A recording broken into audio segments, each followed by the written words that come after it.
मनाली नामक गांव में एक बूढ़ा आदमी अपनी बीवी और लड़का आत्माराम के साथ में रहता था। जीवन राम एक ठेले पर आलू चिप्स बेचा करता था।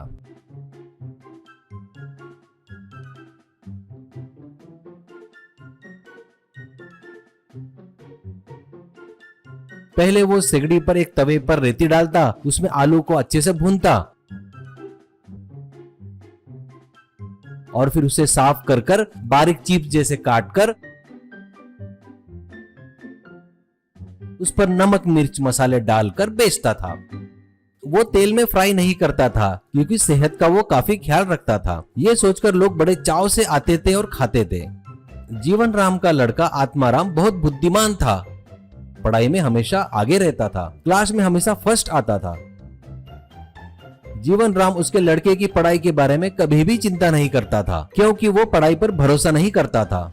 वो हमेशा अपने लड़के से कहता था, बेटा इतना पढ़ते हो, पढ़ाई करके क्या करोगे बेटा? पढ़ाई छोड़कर आजा मेरे ठेले पर, अपना काम देख ले, मेरे बाद तुझे ही चिप्स बेचना है। पर वो नहीं मानता था और कहता था, आत्माराम नहीं पिताजी, पढ़ाई बहुत जरूरी है इंसान के लिए। मुझे पढ़ लिख कर IAS ऑफिसर बनना है। इसमें समाज में और गाँव में मेरा बहुत अच्छा नाम होगा और मुझे समाज की लोगों की सेवा करने का मौका भी मिलेगा। जीवन राम समाज सेवा कहते, समाज सेवा करेगा ये पागल कहीं का।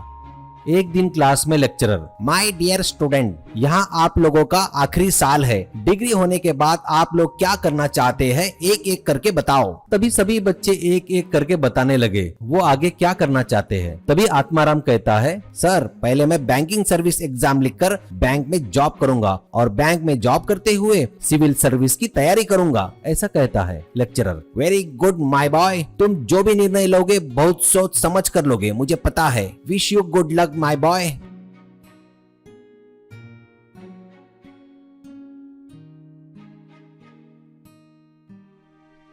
आत्माराम अच्छी पढ़ाई करके एग्जाम अच्छा लिखता है और फर्स्ट क्लास में पास होता है और घर में आकर बताता है, तब पिताजी, फर्स्ट आया ठीक है, हमें बहुत खुशी हुई, पर आगे की पढ़ाई कराने की हिम्मत मुझ में नहीं है। कल आजा मेरे ठेले पर चिप्स बेचने, ऐसा कहता है। माँ, ये क्या कह रहे हो जी? बेटा इतने अच्छे मार्क्स लेकर फर्स्ट आया है और आप उससे ऐसे बात कर रहे हो। बच्चों को पढ़ाना माँ बाप की जिम्मेदारी होती है, ये मत भूलिएगा आप। पिताजी, हाँ हाँ पता है, जिम्मेदारी थी करके अब तक पढ़ाया मैंने, अब मुझसे नहीं होगा।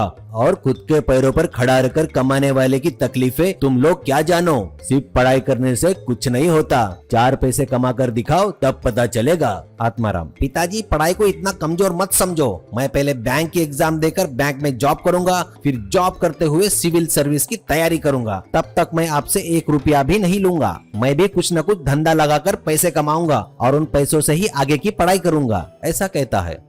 अगले दिन ही आत्माराम उसके पिताजी के ठेले के आगे अपना ठेला लगाता है। डांसिंग भुना पनीर ऐसा बोर्ड लगाता है, अपना धंधा शुरू करता है और कहता है, अरे सुनो सुनो पनीर खाने वालों, आपके स्वास्थ्य के लिए बहुत उपयोगी है। इसमें जो पोषक तत्व है वो हमारे लिए बहुत जरूरी है। सुनो सुनो, लेकिन हम उसे तेल में तलेंगे तो उसके पोषक तत्व नष्ट हो जाएंगे। लेकिन हम कच्चा पनीर भी नहीं खा सकते, इसलिए मैं लाया हूँ डांसिंग भुना पनीर। यहाँ पर मैं रेत पर पनीर को भूनकर आप लोगों को खिलाऊंगा। आइए आइए एक बार टेस्ट करके देखिए, ऐसा चिल्लाता है। ये सुनकर पिताजी के पास खड़े लोग उसके गाड़ी के पास आते हैं।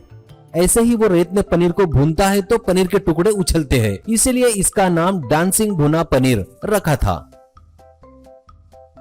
भुने हुए पनीर के पीसेस को छानकर उसे प्लेट में रखकर उस पर सॉस डालकर लोगों को देने लगा।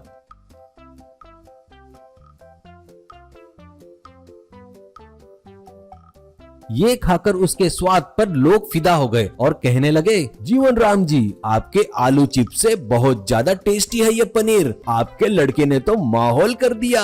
तभी एक औरत, बेटा सच में पनीर का स्वाद तुम्हारे पिताजी के बनाए चिप्स से अच्छे है। ये बात सुनकर उसके पिताजी अचंभे में पड़ जाते हैं। ऐसे ही रोज पनीर बेचकर वो पैसे कमाता था और उन पैसे से बैंक की परीक्षा की पढ़ाई करके पास भी हो जाता है और उसे बैंक में जॉब भी मिल जाती है। अब वो बैंक में जॉब करते हुए सिविल्स की तैयारी करके परीक्षा लिखता है और पास होकर IAS ऑफिसर बनता है। अब वो कलेक्टर बनकर खुद के जिले में आता है और गांव वाले सभी जन आत्माराम का स्वागत करते हैं। ये देख पिताजी आत्माराम से माफी मांगता है। तभी आत्माराम अपने गले का हार निकालकर अपने पिताजी के गले में डालकर अपना प्यार व्यक्त करता है। सोया